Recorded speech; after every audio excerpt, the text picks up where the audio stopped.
Captain Lee Daeho stood on the bridge of his ship watching the stars. The Tajan's Pride moved slowly through space, looking for new planets. It was a normal day in the year 2387. His crew had been traveling for 3 months without finding anything interesting. "Captain," called Science Officer Park Min-ji from her station. "I'm getting a strange signal." Daeho walked over to her. "What kind of signal?" "It sounds like a distress call, but it's not from any human ship." Min-ji looked worried. "The language is completely different." Commander Kim Jae-sung heard this and came over. "Sir, we should be careful. Unknown signals could be dangerous." Daeho nodded but kept listening to the signal. It sounded desperate. Someone was in trouble. "Where is it coming from?" "About 2 hours away, near the 4th planet," Min-ji said. "Wait. I'm picking up more signals. These ones sound angry." On the main screen, they could see small dots of light. As they got closer, the dots became clearer. One ship looked damaged and was leaking air. Around it were 5 other ships, all bigger and meaner looking. "The damaged ship is being attacked," said Min-ji. "The attackers are firing weapons at it." Daeho watched as bright lights shot between the ships. The damaged ship was trying to run away, but it was too slow. Its engines were broken. "Captain, we don't know who these aliens are," Jae-sung said. This could be a trap, but Daeho saw something that made him angry. The attacking ships were much bigger than the damaged one. 5 against 1 was not fair, and the damaged ship was not fighting back. It was just trying to escape. "Load weapons," Daeho ordered. "We're going to help." "Sir?" Jae-sung looked surprised. "You heard me. Someone is being bullied, and we don't allow bullying." The Tajan's Pride moved toward the fight. The human ship was smaller than the attacking ships, but faster and smarter. Daeho had been in many battles. He knew how to fight. "Fire at the lead ship," he ordered. Their weapons hit the biggest attacking ship. It stopped firing and turned toward them. The other 4 ships also turned to face this new enemy. "They're talking to each other," Min-ji said, listening to their radio signals. "They sound surprised and angry." The attacking ships were reptile-like creatures called the Korath. They were bullies who took over weaker planets. They had never seen humans before and did not expect anyone to interfere. The Korath ships attacked the human ship with everything they had. But Daeho was ready. He ordered his ship to move in ways the aliens did not expect. The human ship danced around their weapons like a bird avoiding stones. "Return fire!" Daeho shouted. The human weapons were different from what the Korath knew. They hit harder and faster. 2 of the attacking ships took heavy damage. The damaged alien ship was still trying to escape. Min-ji was trying to understand their language. "Captain, I think they're saying thank you over and over." The fight continued for 20 minutes. The Korath ships were bigger, but the human ship was smarter. Finally, the Korath leader decided this fight was too costly. His ships turned around and flew away, but not before sending a threatening message that Min-ji could not understand. The damaged ship stopped moving. It was safe now, but barely alive. Daeho ordered his ship to move closer. "Min-ji, can you talk to them?" "I'm trying, sir. Their language is very different, but I think I can make basic communication work." After an hour of trying, they made contact. The aliens called themselves the Vallani. They looked like large insects, but with beautiful, crystal-like skin that changed colors when they talked. Their leader was named Thaisara. Through simple pictures and basic math, they began to communicate. The Vallani told their story. The Korath Empire had been attacking their planets for months. They were taking Vallani people as slaves. This ship was carrying refugees, families with children trying to find safety. "They're refugees," Min-ji told the captain, "running from their home because of the Korath." Daeho felt angry again. He hated bullies, and the Korath sounded like the worst kind of bullies. "Tell them they're safe now." The Vallani were amazed that strangers had risked their lives to help them. In their culture, this was the greatest honor. Thaisara wanted to give humans something valuable in return. She showed them something incredible. A small device that could make their ship travel much faster through space. It was called quantum harmonic technology. With this, human ships could travel between stars in days instead of months. "Captain, Minji said with excitement. This technology is amazing. It could change everything for humanity. But Thaisara made it clear this was not just a trade. She wanted to make an alliance, a friendship between their peoples. The Villani would share their science, and humans would help protect them from the Korath. Jae-sung was worried. Sir, this could make us enemies with this Korath Empire. We don't know how powerful they are. Daeho looked at the Villani ship. He could see small faces in the windows, children who had almost been captured as slaves. He thought about his own family back on Earth. Tell Thaisara that humans accept this alliance, he said. Friends help friends. The Villani leader's crystal, skin turned bright gold, their color for joy. She sent a message that Minji translated, "The Villani will never forget this kindness." 3 days later, both ships arrived at the human base on New Seoul Station. The Villani refugees were given food, medical care, and safe places to live. Thaisara worked with human scientists to understand the quantum harmonic technology. Captain Daeho sent his report to Earth Command. Admiral Choi Hye-jin read it 3 times. She understood that everything had changed. Humans now had alien allies and alien enemies. She called a meeting with all the top military leaders. They talked for hours about what this meant. Finally, Admiral Choi made a decision that would become famous throughout the galaxy. She sent a message to every human ship, base, and colony. The Villani people are now under human protection. They are our allies and friends. Any attack on them is an attack on us. Any threat to them is a threat to us. This is not just a military order. It is a promise from all humanity.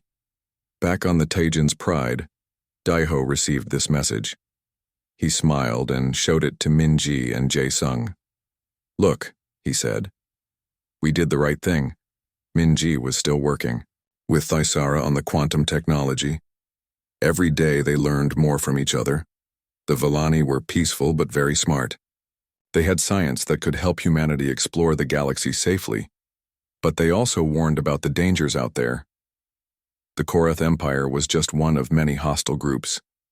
There was something called the Galactic Council that controlled most of space. They did not like new species that might challenge their power. Are we ready for that? Jae-sung asked. Daeho looked out at the stars. Somewhere out there, the Korath were probably planning revenge. The Galactic Council would eventually notice humanity. There would be bigger fights ahead. But they had done something important today. They had made friends with good people who needed help. And humans never abandon their friends. We'll face whatever comes, Daeho said. Together. The alliance between humans and Villani was just beginning. Neither species knew it yet, but this friendship would soon shake the entire galaxy. 6 months passed since humans first met the Villani. The alliance grew stronger every day. On New Seoul Station, engineer Yoon Tae-min worked side by side with Villani scientists. They were building new engines that could make human ships travel faster than ever before. Look at this, Tae-min said to his Villani partner Christai. If we connect your quantum harmonics to our fusion drive, we can reach Alpha Centauri in 3 days instead of 3 weeks. Christai's crystal skin turned bright blue, the color of excitement. Your engineering skills are amazing. Together we make incredible things. In the diplomatic section, Seo Ji-won was learning Villani culture. She discovered that Villani valued friendship above all else. Once they called someone a friend, they would die to protect them. This made the alliance even stronger. Humans and Villani think the same way about loyalty, Ji-won told Admiral Choi during their weekly meeting. They understand why we helped them. Admiral Choi nodded. Good. We'll need that loyalty soon. Our scouts report Korath ships gathering near their border. They haven't forgotten what happened. But the Korath were not the only ones watching. Humanity. Far across the galaxy, in a massive space station bigger than Earth's moon, the Galactic Council was having an emergency meeting. The Council ruled most of the galaxy for thousands of years. They were made up of the oldest and most powerful species. The Ethereals were beings of pure energy who could live forever. The Nexus Collective were machines that thought faster than any organic brain. Together, they decided which species could travel in space and which ones had to stay on their home planets. Council Speaker Vortham was an ethereal who glowed with cold blue light. He floated above the council chamber, very angry about the reports he was reading. "These humans appeared from nowhere," he said to the other council members. "They attack Korath ships. They steal Korath prisoners. Now they have Vallani technology that makes their ships too fast." General Nexus 7, a machine with red glowing eyes, agreed. "Humans are dangerous. They do not follow the old rules. They make alliances without asking permission." The Korath ambassador, a large reptile named Skardok, spoke with hatred in his voice.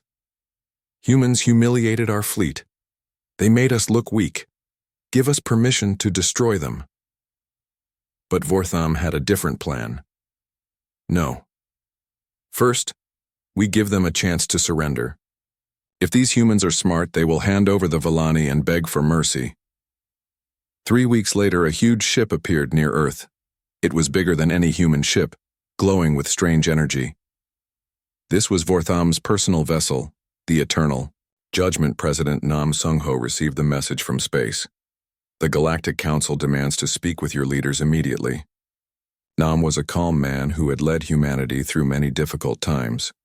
He agreed to meet with the council representative. The meeting took place on Luna Station, humanity's base on the moon. Vortham materialized in the meeting room as a column of blue energy. His voice sounded like thunder. "I am Vortham, Speaker for the Galactic Council. You will listen to our demands."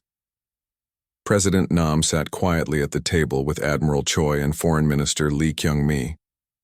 They looked small compared to the energy being, but they were not afraid. "We're listening," Nam said simply. "Your species has interfered with galactic law," Vortham announced. "The Korath Empire has the right to capture any species in their territory. The Vallani belong to them now. You will surrender all Vallani to Korath custody immediately." Nambi looked at Admiral Choi, then back at the energy being. "The Vallani are not property. They are people, and they are our allies."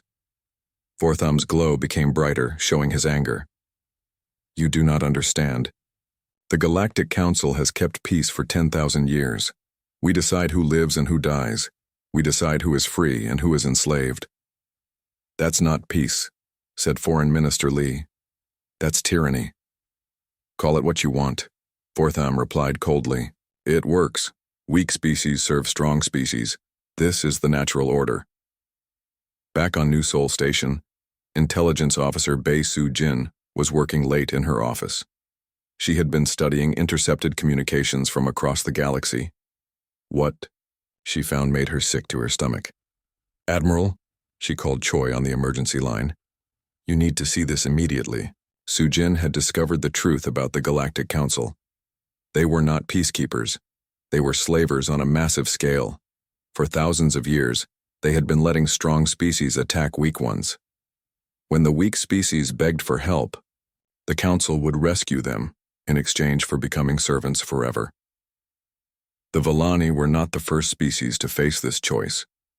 Hundreds of other races had been forced to choose between slavery under the Korath or slavery under the Council. Either way, they lost their freedom. "The Council gets rich by selling weak species to strong ones," Soo-jin explained. "They've been running this scam for millennia. The Korath pay them in rare minerals. The Nexus Collective gets new bodies to turn into machines. Everyone profits except the victims." Admiral Choi felt sick. "How many species?" "At least 300 that I can confirm. Maybe more." Soo-jin showed her the data. "Admiral, we're not just dealing with bullies, we're dealing with the biggest crime organization in galactic history." Meanwhile, the meeting on Luna Station was getting heated. Vortham was losing patience with the humans. "You have 24 hours to surrender the Vallani," he demanded. "If you refuse, we will place economic sanctions on humanity. No trade, no travel, no access to galactic civilization. You will be isolated forever." President Nam stood up slowly. He was not a tall man, but somehow he seemed to fill the room with his presence. "Speaker Vortham, let me explain something about humans. We don't abandon our friends ever. The Vallani trusted us to protect them, and that's exactly what we're going to do." "You cannot fight the entire galaxy," Vortham roared. "We're not Fighting the entire galaxy, Nam replied calmly. We're fighting you. There's a difference. Admiral Choi received Su Jin's report during the meeting. She quietly showed it to President Nam. His face grew dark as he read about the Council's crimes. Nam looked back at Vortham. We know what you really are. You're not peacekeepers. You're slavers. And humanity has a long history of fighting. Slavers. Vortham's energy form flickered with surprise. These humans had learned the truth faster than he expected. It does not matter what you know, he said. You are one small species against thousands. Surrender now, or be destroyed. President. Nam walked to the window and looked out at Earth. His blue and green home planet looked peaceful from here. But he knew that peace was about to end. He turned back to face the energy being. Then let me make humanity's position clear. We have issued one command to the universe. Don't lay a finger on our alien allies. Test this command at your own risk. Vortham laughed, a sound like breaking glass. Foolish creatures, you have no idea what you have started. Maybe not, Nam admitted. But we know what we're fighting for. Do you? The meeting ended with both sides preparing for war. Vortham returned to his ship and sent orders across the galaxy. Economic sanctions began immediately. Human ships were banned from alien ports. Human traders were arrested. Humanity was being cut off from the rest of the galaxy. But President Nam had one more surprise.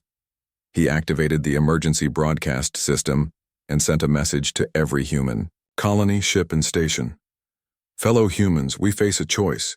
We can surrender our friends to slavers and live as cowards, or we can stand up for what's right and face the consequences. I know what choice we'll make. We're human. We don't back down from bullies no matter how big they are. On New Sol Station, Thaisara watched the human broadcast with her crystal skin glowing gold. She turned to Taemin, who was still working on the quantum engines. Your species is remarkable, she said. You risk everything for friends you barely... No, Taemin smiled and kept working. That's what friends do. Besides, we're going to need these new engines soon. I have a feeling we're about to get very busy. Across the galaxy, the battle lines were being drawn.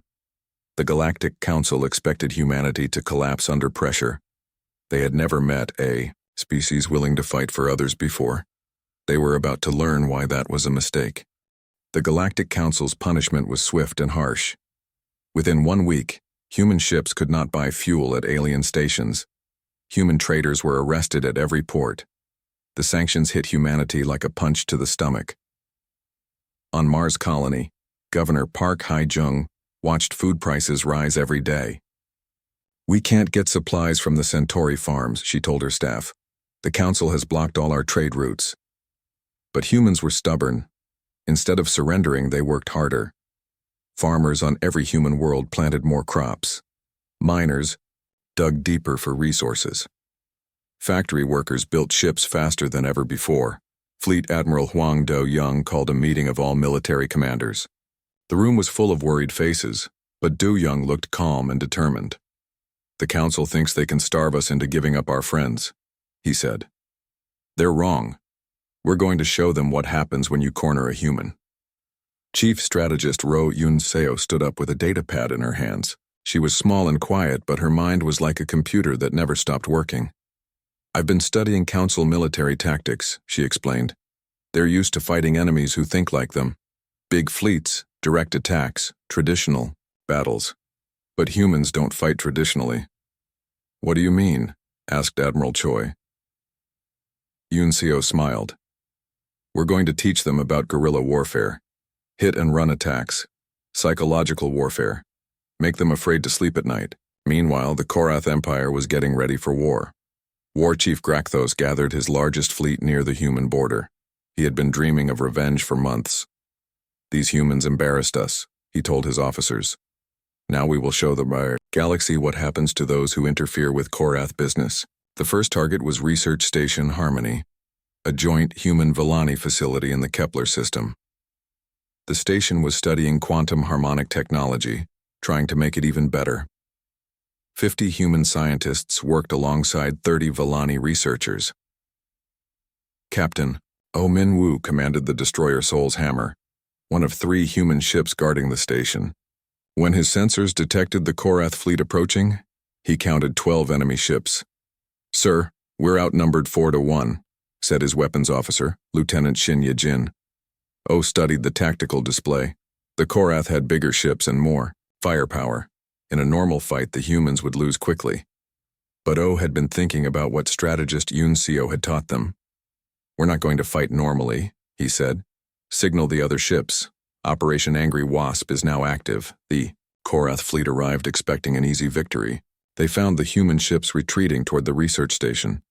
Grakthos laughed at what he saw as cowardice. "Follow them," he ordered.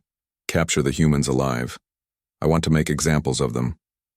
But as the Korath ships approached, something strange happened. The research station began to glow with strange energy. Dr. Lee Hae-won, the station's chief scientist, was using the experimental quantum harmonic array as a weapon. "I don't know if this will work," she told her Villani partner Kristen. "We're using the harmonics to create gravity wells around the enemy ships." The effect was incredible. Space itself began to bend around the Korath fleet. 3 of their ships were pulled together and crashed into each other. 2 more had their engines torn apart by gravitational forces. Captain O seized the moment. "All ships, attack now." The human ships moved like wasps around a giant beast. They were small and fast, striking at weak points and disappearing before the enemy could respond. The Korath tried to swat them, but they were too slow and predictable. Within an hour, the Korath fleet was destroyed or retreating. Grakthos barely escaped in his damaged flagship, screaming with rage. But the most important thing happened during the battle. The Villani civilians on the station watched humans risk their lives to protect them. Some human pilots died saving Villani researchers. This act of sacrifice would be remembered forever. News of the victory spread across the galaxy faster than light. For the first time in thousands of years, someone had beaten a council-backed fleet. Oppressed species everywhere began to whisper about the humans who refused to abandon their friends. On the aquatic world of Mollusk Prime, Elder Flowing Current called a secret meeting of the Mollusk Federation Council. The mollusks were peaceful, traders who had been paying tribute to the council for centuries. "Did you hear about the humans?" she asked the other elders. "They fought 12 Korath ships with only 3 vessels, and they won." "Impossible," said Elder Deep Swimmer. "The Korath have never been defeated by such a small force." But the reports were true. Intelligence Officer Bai Su-jin had recorded the entire battle. The footage showed Captain O's tactical brilliance and Dr. Lee's scientific innovation working together perfectly. More importantly, it showed something else. When Korath boarding parties tried to capture Villani civilians, human Marines threw themselves into the fight without hesitation. They died protecting people who weren't even their own species. This footage reached other oppressed species. The Zephyrians were bird-like creatures who lived on floating cities in gas-giant atmospheres. They had been forced to give half their energy production to the Council for protection money. Zephyrian Flight Commander Kreesath watched the battle footage 3 times. "Look how they fight," he told his officers, "not for conquest or profit. They fight for friendship." The Shade Collective, mysterious beings who lived in the dark spaces between stars, also took notice. They had been hiding from the Council for millennia, using their natural stealth abilities to avoid detection. But now they saw something that gave them hope. A species that would fight impossible odds to protect others. The Shades began to consider revealing themselves. Back on Earth, President Nam received a secret message. It came through channels so hidden that even Su-jin's intelligence network almost missed it. The message was simple. "Friends of humanity want to help. We have ships. We have weapons. We have been waiting for someone brave enough to lead." The message was signed by representatives of 17 different species. All of them were supposedly loyal to the Council. In reality, they had been secretly preparing for rebellion for decades. Nam showed the message to Admiral Choi and General Young. "It seems we're not as alone as the Council thinks." But the Council was not sitting idle. Speaker Vortham was furious about the defeat at Research Station Harmony. He called an emergency session of the full council. "The humans are becoming dangerous," he announced to the assembled representatives. "They are giving other species ideas about rebellion. This cannot be allowed." General Nexus 7's red eyes glowed brighter. "Recommendation: total war. Destroy human civilization before it spreads further chaos." "Agreed," said Skardok, the Korath ambassador. "My fleet was humiliated. Give me permission to use unlimited force." But Elder Vortham had a different concern. "The problem is not just military. The humans are showing other species that the Council can be beaten. This threatens our entire system of control." The Council decided on a new strategy. They would make an example of humanity that would terrify every other species in the galaxy. The punishment would be so severe that no one would ever dare to help humans again. They began gathering the largest fleet in galactic history, ships from a dozen different Council species, weapons that had been stored for thousands of years. They would turn the human home system into a graveyard. But unknown to the Council, their secret communications were being intercepted. The 17 species that had offered to help humanity were actually Council members who had grown tired of the endless oppression. The Zephyrians used their positions in the Council's communication network to copy all military orders. The mollusks, who transported supplies for Council fleets, began delivering defective parts and spoiled food. The Shades used their stealth technology to spy on Council meetings. Intelligence officer Su Jin received all this information through secret channels.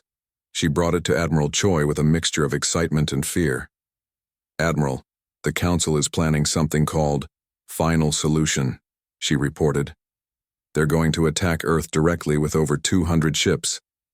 "Admiral," Choi felt cold. Even with their new allies, humanity could not fight such a massive force. But then she remembered what President Nam had said about not backing down from bullies. "How long do we have?" she asked. 3 months, Su-Jin replied. "But ma'am, there's something else. We have friends out there. Real friends. Species that are ready to fight beside us." Admiral Choi looked at the intelligence reports. 17 species, some of them with powerful fleets of their own. It wouldn't be enough to match the Council's numbers, but it might be enough to make a real fight. "Contact our new allies," she ordered. "Tell them it's time to choose sides. The Council wants to make an example of us. Let's make sure it's the right kind of example." On Research Station Harmony, Dr. Lee and Kristhin continued their work on quantum harmonic weapons. They knew the real war was coming, but they also knew they had something the Council didn't understand. They had friends willing to die for each other. And in the end, that might be the most powerful weapon of all. War came to 3 star systems at the same time. The Korath Empire, backed by Council weapons and ships, attacked everything humans cared about. They wanted to hurt humanity so badly that they would surrender their alien friends. On New Busan Colony, Admiral Jung Kyung-soo watched enemy ships fill the sky. 200,000 human families lived on this farming world. It was peaceful and beautiful with golden fields and blue rivers. Now it was about to become a battlefield. "Sir, the Korath fleet has 50 ships," reported Commander Lee Bo-young. "We have 8 ships to defend the entire planet." Young smiled grimly. "Then we'll have to be very creative. Signal all ships. Operation Stubborn Mule is active." The Korath expected another easy victory. They had learned nothing from their defeat at Research Station Harmony. War Chief Grakthos led the attack personally, wanting revenge for his earlier humiliation. "Land troops on the planet," he ordered. "Take prisoners. Make the humans watch their families suffer." But when Korath landing ships entered the atmosphere, they found something unexpected. The human colonists were not running away. Farmers carried hunting rifles, teachers had explosive devices. Even children knew how to disable enemy equipment. "These humans fight like cornered animals," complained Korath Ground Commander Sektar to his officers. "Every building is a trap. Every civilian is a soldier." Above the planet, Admiral Young used guerrilla tactics in space. His ships would appear, attack, and disappear into asteroid fields. The Korath could not catch them, but the humans were slowly destroying the enemy fleet piece by piece. The battle lasted for 6 days. When it ended, 30 Korath ships were destroyed or damaged. The human colony was hurt, but still free. Jung had proven that humans would defend their homes with everything they had. Meanwhile, on Volani Prime, the beautiful crystal homeworld was under direct attack. Marine Colonel Kang Bora and her troops had been sent to help defend the planet. They found themselves fighting in forests made of living crystal, where every tree sang with harmonic frequencies. "This is the most beautiful place I've ever seen," said Sergeant Kim Tae-ho as they prepared defensive positions. "We can't let the Korath destroy it." The Volani warriors fought alongside human marines. They had never been violent before, but they learned quickly when their children were in danger. Thisara herself led a group of Volani defenders, her crystal skin flashing with battle colors. "Your species has given us courage," she told Colonel Kang. "We never believed we could fight back before humans showed us how." The forest battle was unlike anything in military history. Korath soldiers tried to burn the crystal trees, but the Volani used harmonic frequencies to turn the flames back on their enemies. Human marines used the singing crystals to coordinate their attacks without radio communication. But the real turning point came when Dr. Lee Hae-won completed her most dangerous experiment. She and Volani scientist Chris Thin had been working together for months, trying to weaponize quantum harmonic technology. "I think we're ready for the field test," Lee told Admiral Choi over the secure communication link. "But I have to warn you, this weapon is unlike anything we've ever built." The first test target was a Korath dreadnought attacking a human supply convoy. The massive enemy ship was 3 kilometers long and heavily armored. Normal weapons could barely scratch it. Dr. Lee activated the quantum harmonic disruptor from her laboratory ship. The effect was immediate and terrifying. The dreadnought's power core became unstable as quantum harmonics interfered with its basic energy patterns. Within seconds, the entire ship collapsed into itself and vanished. "Did that ship just disappear?" asked Captain Park Jin-ho, commanding the convoy escort. "Not disappeared," Lee replied, checking her instruments. "It was converted into pure energy and scattered across several dimensions. The crew never felt anything." News of the new weapon spread quickly. The Korath fleet commanders began to retreat from human positions. They had never seen anything that could destroy their most powerful ships so easily. But the biggest shock came from an unexpected source. All across the galaxy, supposedly loyal species began revealing their true feelings about the Council. On Zephyr Station, Flight Commander Kreesath made an announcement that stunned the galaxy. "The Zephyrian Republic withdraws from the Galactic Council effective immediately. We stand with humanity and the Volani against tyranny." Within hours, 17 other species made similar announcements. The Mollusk Federation revealed that they had been building human-designed warships in secret, underwater factories. The Shade Collective emerged from hiding with stealth ships that no one had ever seen before. Captain An Ji-ho found himself commanding the first truly integrated fleet in galactic history. His ship, the Harmony's Voice, led a mixed force of humans, Volani, Zephyrians, mollusks, and shades toward the Korath staging base at Zerion Prime. "This feels like history in the making," said his first officer, Lieutenant Commander Yu Min-jung, watching alien ships fly in formation with human vessels. The Zerion Prime battle became known as the Day of Broken Chains. For the first time, oppressed species fought together as equals instead of serving the strong. The coordination was perfect because they all shared the same goal: freedom. The Zephyrian ships moved like birds, impossible to track or target. Mollusk bioships regenerated damage faster than the enemy could inflict it. Shade vessels appeared and disappeared like ghosts, striking without warning. Human ships coordinated the entire battle with tactical brilliance. But it was the Volani who provided the most important contribution. Their quantum harmonic technology allowed all the different species to communicate instantly across vast distances. For the first time, a multi-species fleet could fight as one unit instead of separate groups. The Korath base was destroyed completely. War Chief Grakthos barely escaped again, but this time his entire empire was collapsing. Korath worlds began, surrendering rather than face the new alliance. Back on Council Station, Speaker Vortham watched his carefully maintained power structure crumble. For 10,000 years, the Council had controlled the galaxy by keeping weak species isolated and afraid. Now they were uniting and fighting back. "How did this happen?" demanded General Nexus 7. "Our intelligence showed these species were completely loyal." Elder Vortham studied the battle reports with growing alarm. "The humans did something we never expected. They showed other species that the Council could be defeated. Worse, they proved that friendship is stronger than fear." The Council faced a choice they had never imagined. They could try to negotiate with the rebellion, admitting that their system was wrong. Or they could use their most terrible weapons to destroy everyone who opposed them. "Activate the cleansing protocol," Vortham ordered. "If we cannot rule the galaxy, then no one will." The cleansing protocol was the Council's darkest secret.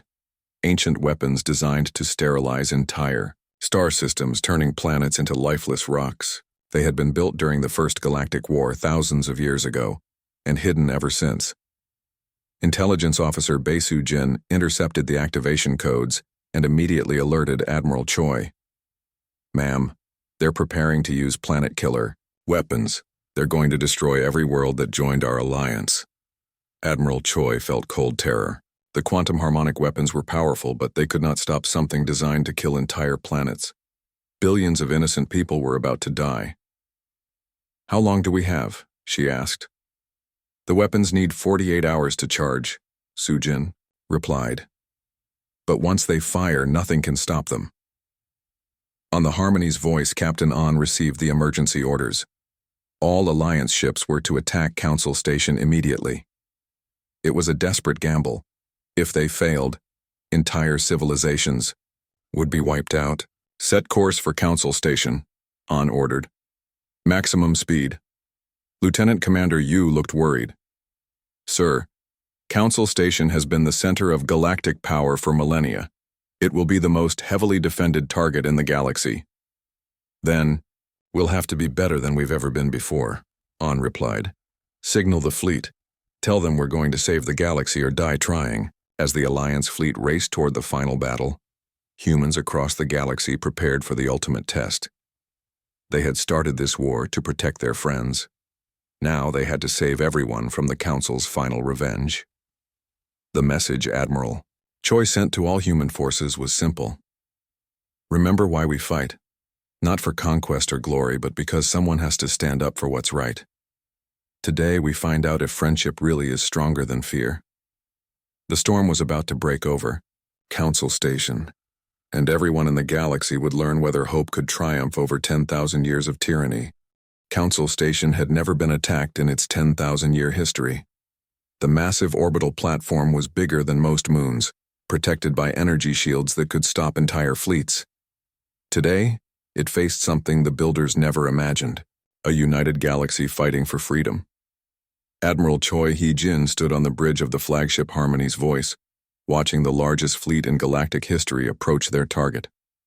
Ships from 50 different species flew together in perfect formation.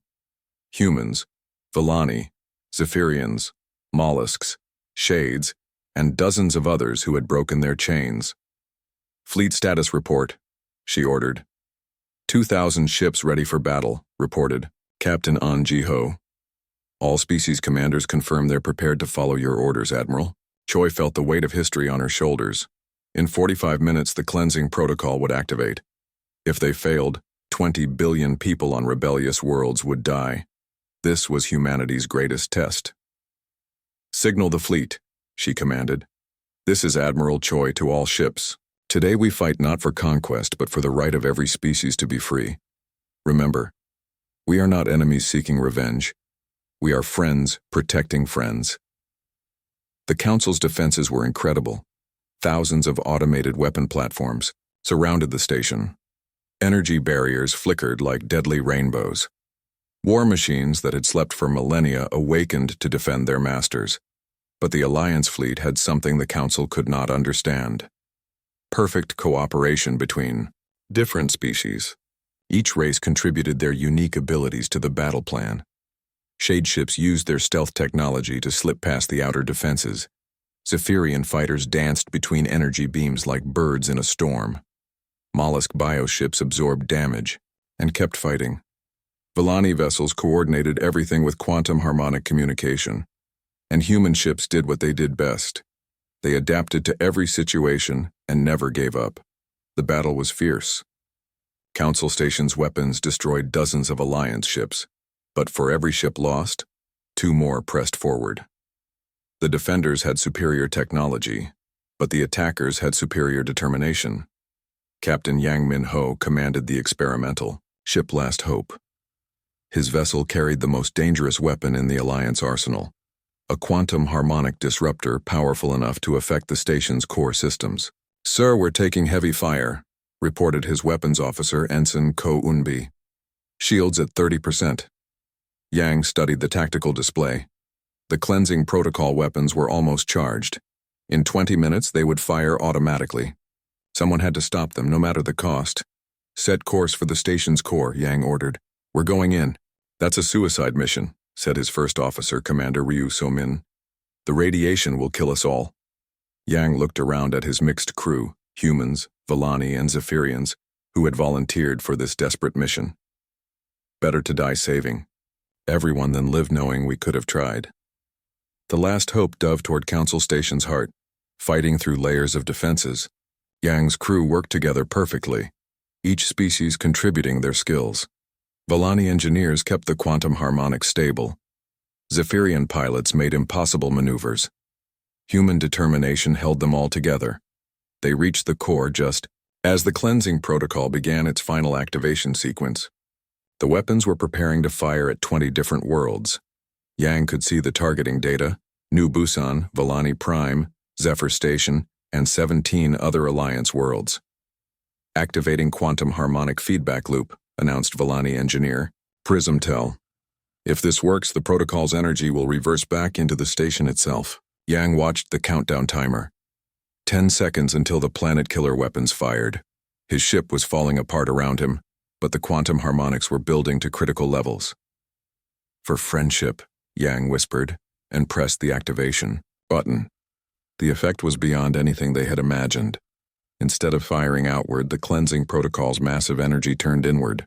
Council Station began to tear itself apart as its own weapons consumed it from within. But Yang and his crew paid the ultimate price. The Last Hope was vaporized in the quantum harmonic explosion.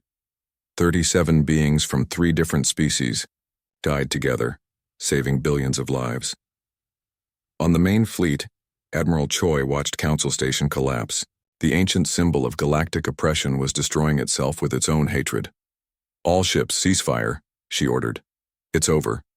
Speaker Vortham's energy form flickered weakly in the station's command center. Around him, the other council members were fleeing or surrendering. 10,000 years of absolute power had ended in a single day. "How?"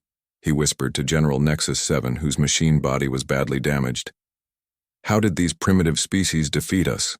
They had something we never understood," the machine replied before shutting down permanently. "They had each other." In the aftermath, something unprecedented happened. War Chief Grakthos, his Korath Empire in ruins, requested a meeting with the Alliance leaders. He came alone to Admiral Choi's flagship, expecting to be executed as a war criminal. Instead, he found Thaisara waiting for him in the conference room. The Volani leader's crystal skin showed colors of sadness and forgiveness. "Great enemy," Thaisara said in halting Korath language. "Your people are hungry and homeless. We offer food and shelter, not as servants but as neighbors." Grakthos stared at her in shock. "You would help us? After everything we did to your people?" "Hatred creates only more hatred," Thaisara replied. "Friendship creates hope. Humans taught us this." The war chief, who had spent his life believing that only the strong deserved to survive, slowly knelt before the small crystal being. "The Korath Empire surrenders unconditionally. We ask to learn your ways." 1 year later, representatives from every species in the galaxy gathered on New Geneva Station for the founding of the Galactic Federation of Free Worlds. President Nam Sung-ho stood at the podium, looking out at the most diverse audience in history. "We gather not as conquerors and conquered," he began, but as friends and neighbors. The old galaxy was built on fear and oppression. The new galaxy will be built on cooperation and respect. The Federation's first law was proposed by Thisara and supported by every delegation, including the former Korath Empire.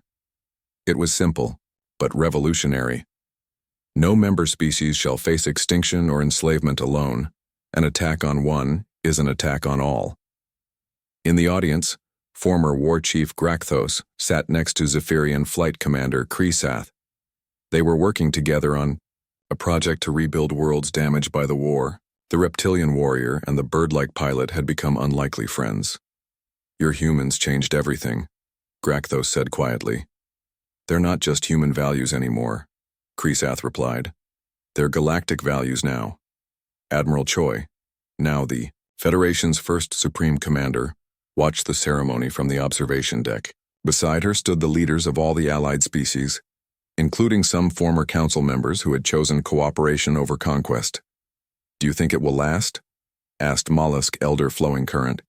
"It will last as long as we remember why we fought," Choi replied. "Not for power or territory, but for the right of every being to live free."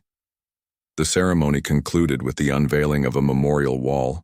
It listed the names of everyone who had died for freedom: humans, Villani, Zephyrians, and even reformed Korath who had died defending their former enemies. At the top of the wall, written in every language of the galaxy, were the words that had started it all. Humanity issued one command: don't lay a finger on our alien allies.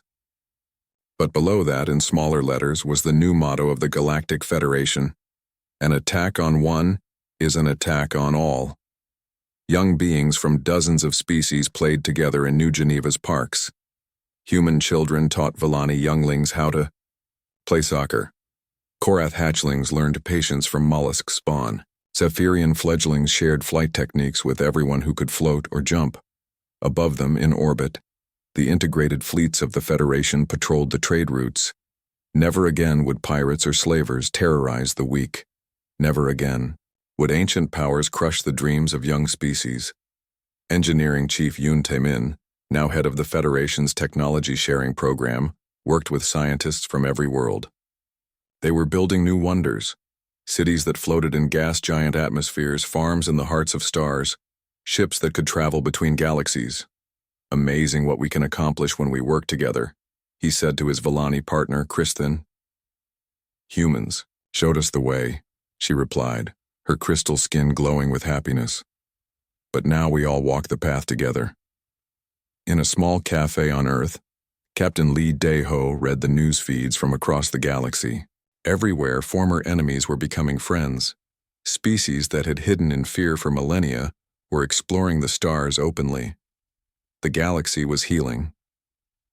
His granddaughter, little Park Min-sol, sat on his lap listening to his stories about the early days of human space travel. "Tell me again about the first time you met the Crystal People, Grandpa," she asked. Dae-ho smiled and began the story he had told 100 times. About a routine patrol that became first contact. About choosing to help strangers in distress. About the moment humanity decided that friendship was worth fighting for. And that's how it all began, he concluded, with a simple choice to help someone in need.